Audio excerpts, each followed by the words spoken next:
Bago pa man nagkaroon ng pananakop sa Palawan, ay meron ng sariling sistema ng pamumuhay at pamamahala ang mga naunang tao dito. Ngayon ay alamin natin kung ano nga ba ang kaganapan at pinagdaanan ng Palawan bago naitatag ang gobyernong sibil na nararanasan natin ngayon. Ang Palawan noon ay naging sentro ng kalakalan sa pagitan ng mga Tsino at Malayo. Kaya naman, noong ika-12 siglo ay nagsimulang manirahan ang mga Malayo sa Palawan. Noong 1622, ayon sa aklat ni Fernandez na may pamagat na The History and Culture of Cuyo, inutusan ni Sr. Don Pedro D.R.C., Bishop ng Cebu, ang mga Agustinian Recollect Fathers na manguna sa pagpapalaganap ng Kristyanismo sa Cuyo, Palawan at sa ibang parte ng lalawigan. Naramdaman ang epekto ng pagpapalaganap ng Kristyanismo sa lalawigan makalipas ang 14 na taon. Ang mga Palawenyo noon ay naging mahirap ang buhay sa kamay ng mga Muros. Kaya naman, noong dumating ang Kristyanismo ay madali nila itong tinanggap. Sa pangyayaring ito ay nagalit ang mga Muslim dahil sa kanilang pakiramdam ito ay panghihimasok sa kanilang relihiyon, kalayaan at kultura. Ayon sa aklat na may pamagat na The Philippine Island by Blair and Robertson, year 1636, June 20, inatake ng sandatahang lakas ng mga Muslim sa pamumuno ni Dato Tagul, kapatid ni Sultan Kudarat, ang Cuyo, Agutaya, Culion at ibang parte sa Timog Palawan. Ang pangyayaring ito ay nagdulot ng takot at kaguluhan sa mga taong naninirahan dito. Taong 1720 naman ay winasak ng mga Muslim ang mga outpost ng Espanyol sa Linapakan at pinatay ang ilang Espanyol. Nasundan pa ito ng pag-atake ng mga Muslim sa Agutaya at pagbihag sa ilang Espanyol taong 1721. Noong 1749 ay kinausap ni Don Antonio Fabia ang Sultan ng Borneo na ipaubaya na sa Espanyol ang pamumuno sa Timog Palawan. At dahil na din sa lakas na Espanyol ay napilitang ibigay ng Sultan ng Borneo ang katimugang bahagi ng Palawan. Itinatag ng Espanyol ang kanilang otoridad sa buong Palawan at ito ay tinawag na Calamyanes. At ang kapital ay ang Taytay, ngunit inilipat din sa Cuyo taong 1873. Taong 1750 ay nagtala ng kalat-kalat na pag-atake ang mga Muslim sa Calamyanes Islands at sa ilang bahagi ng Palawan.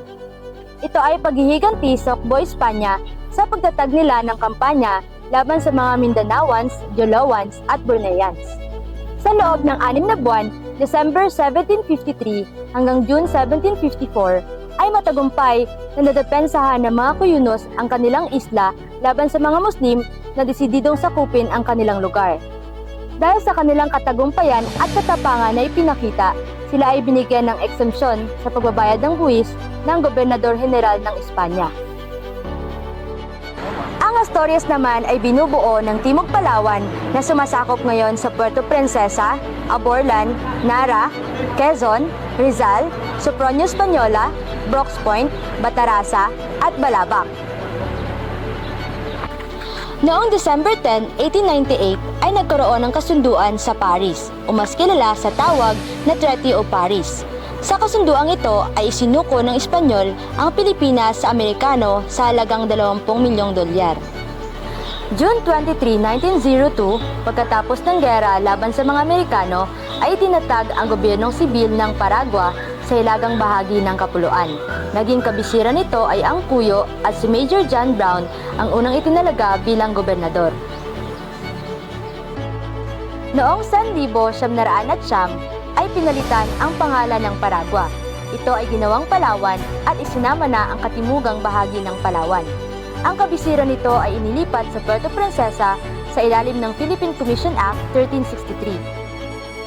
Ang Hunyo 23 ay napakahalaga para sa mga Palawenyo dahil ito ang araw kung kailan itinatag ang gobyernong sibil ng lalawigan.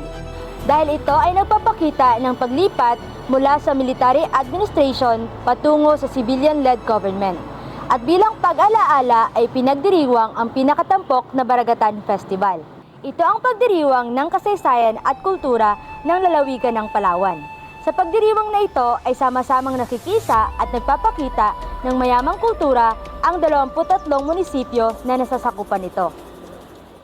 Gayunpaman, wala pa ring katiyakan kung saan nga ba nanggaling o nagmula ang pangalan ng lugar. Kung paano naisalin ang Paragua sa Palawan ay tila walang tala. mabuting tignan na lang natin ang pagkakaroon ng iba't ibang teorya sa likod ng kung paano nabuo ang pangalan nito ay bilang bahagi at patunay ng mayamang kasaysayan at kultura ng lalawigan ng Palawan. Halina't alamin natin ang makasaysayang pinagmulan ng lalawigan ng Palawan at inyong subaybayan ang bawat kabanata patungkol sa kasaysayan ng Palawan.